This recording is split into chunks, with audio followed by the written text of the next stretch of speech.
didn't look like it was going to be anything good.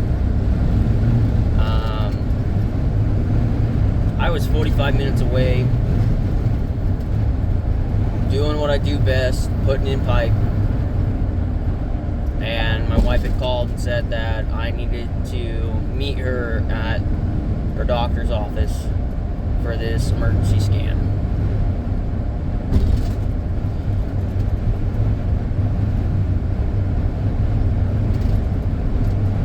I made it there just in time as she'd gotten into the table and they were prepping to do the scan, check on the baby.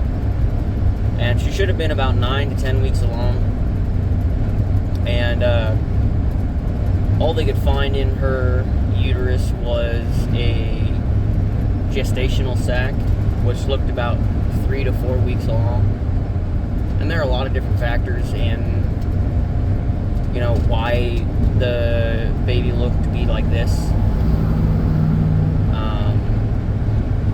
And this was last Friday, like I said.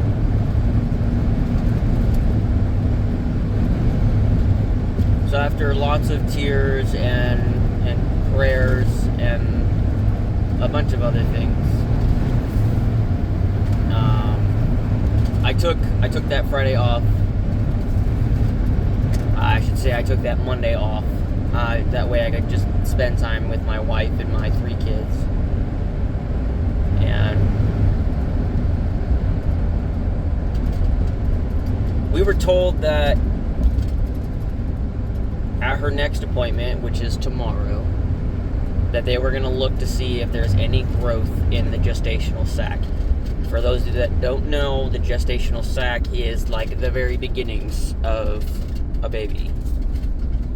Once an egg is fertilized, things start to develop. It kind of like in a chicken egg. I don't like to use that reference, but in a chicken egg, you start off with, the fertilization of the actual egg itself from the male rooster. And then from there, you have this egg, which we would normally eat, that grows into a chicken. And in this case, a baby.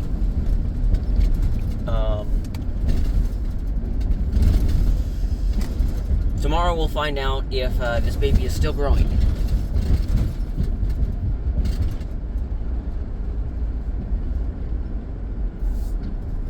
I've got 6 churches. I was raised in a Baptist church. I now go to a non-denominational church that follows the Bible, that preaches the word of Jesus. I've got members from my current church, my last church, my church that I grew up in, neighboring churches, friend churches. I've got a church in New Mexico that's praying for me and my wife, as well as myself, my wife, my family, my wife's family. I even have a guy that I work with that isn't religious at all. Believes in a higher power, but not the God that I believe, that I know to be true.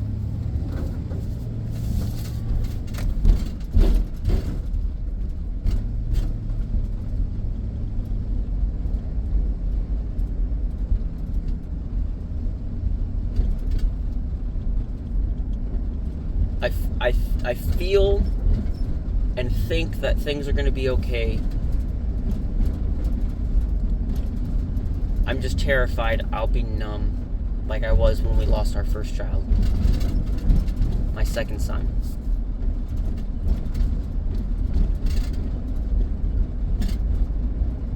It took me almost 2 years to process the loss of my son, and I still cry like a baby when I really sit down and think about my son that is not here.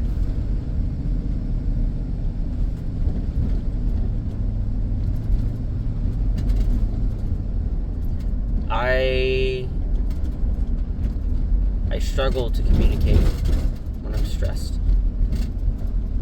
And I am so stressed out. Do you have any idea how hard it is to be a good father, a good husband, when you're not just stressed out with work, but you're stressed out with everything else that's going on in life. I got backed into by an older gentleman yesterday.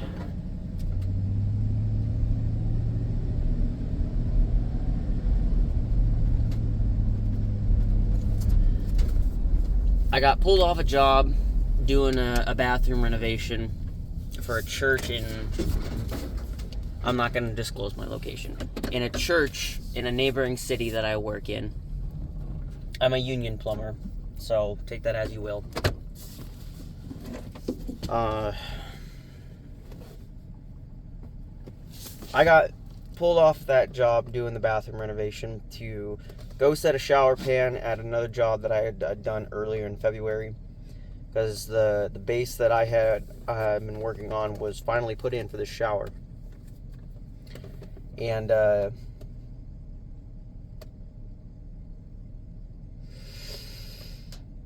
had pulled up, went downstairs, made sure I had everything that I needed, base, whatever. I had some piping that needed to be reconfigured. I go out to my van. I'm maybe at this lady's house for 20, 30 minutes. In my back of my van, trying to get all my tools and everything that I need. And when I walked out there, I'd seen the neighbor across the street had opened the garage and was getting ready to leave. Didn't think anything of it. I got backed into right in my driver's door.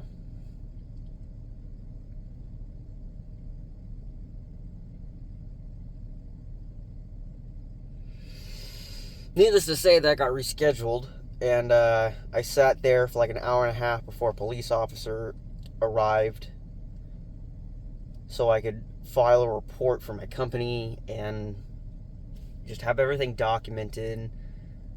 He couldn't find his insurance was expired, so I had to wait for this elderly man to try and work on the computer to access his most recent insurance form. And he had to go to his insurance agency, get a physical copy, and take a picture and send it to me after hours. So then once my kids had finally gone to bed at like 8:30 last night,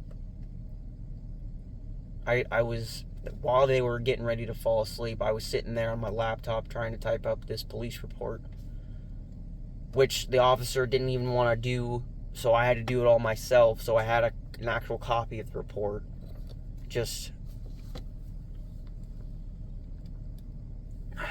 I live in Iowa. I was in Iowa when the accident happened. I service both Iowa and Illinois. That's why I mentioned that specifically. And apparently the cops in my county don't normally respond to minor fender benders and make reports. It's usually just a swap of insurance, which I understand is for most places, but my company wanted me to have everything documented that I could just in case. So then I had to spend like 30 minutes filling out this online form, which I know doesn't seem like very much. It's just a headache. All the while, my wife is, she's still bleeding. It's gotten lighter, it's gotten heavier, it's gotten lighter, it's gotten heavier. It's just going back and forth, and we don't know what's going on. I'm just scared. I know she's scared. She's also a woman of faith, a Christian, outspoken.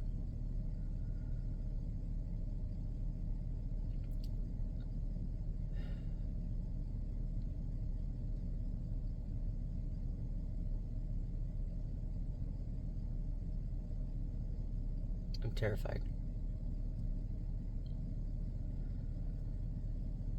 My wife asked me to take tomorrow off. Not tomorrow, but Friday off. If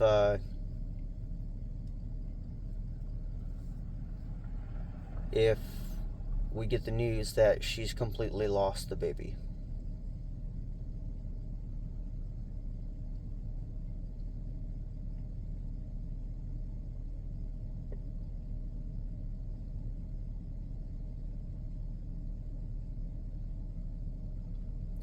I'm so tired. I'm so tired.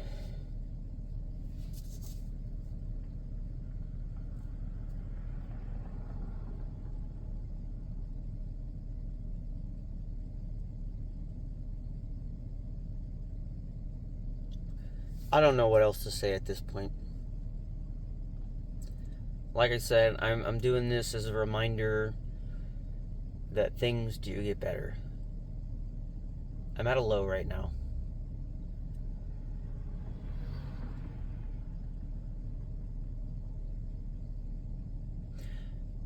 When I was 10 years old, I was diagnosed with chronic depression. And at 22 years old, I was diagnosed, maybe 23, I was diagnosed with narcolepsy. And if anybody knows anything about narcolepsy, it's very common for people with narcolepsy to be diagnosed with chronic depression at some point in their life. A lot of it has to do with the orexin that's made by your brain that helps produce melatonin, which is the sleepiness, and the serotonin, which is the feel-good feeling, the feel-good chemical in the brain. And what happens is your body produces an overproduction of melatonin, which is why all of us that have narcolepsy are chronically tired and suffer from depression because there's a lack of production in serotonin. SSRI medication, which is an antidepressant most of the time, did not work for me. In fact, it made me more suicidal.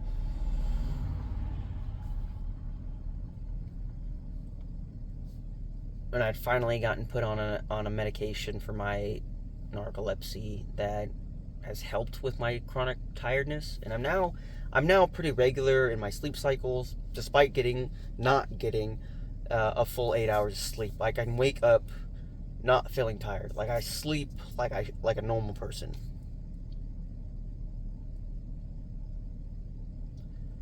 It's just, I don't even know where I was going. I'm just getting everything out, I guess. I'm depressed. I'm sad.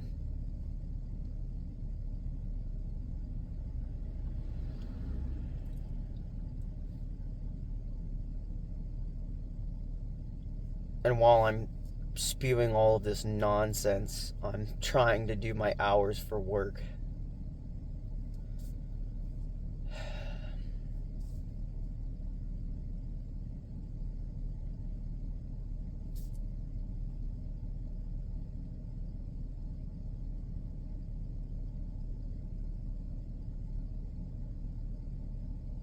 Tomorrow I'll find out if I'm gonna keep this baby or not. And I've gone through this type of loss before.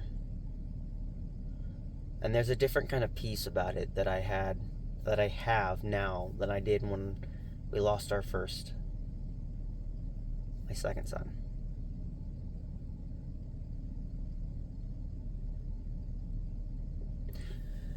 I've got his footprint tattooed on my arm. I've got all my kids tattooed on my arm.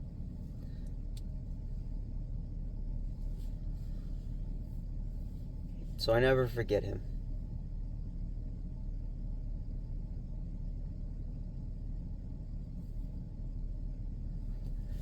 I don't know what else to say. I just know that I needed to vocalize a lot of these opinions, these thoughts, these voices.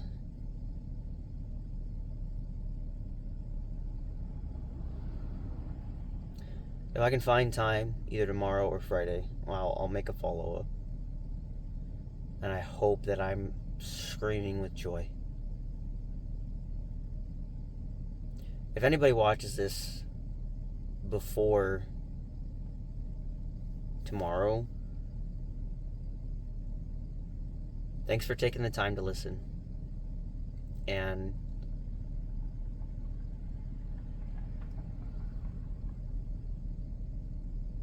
I hope that my story helps.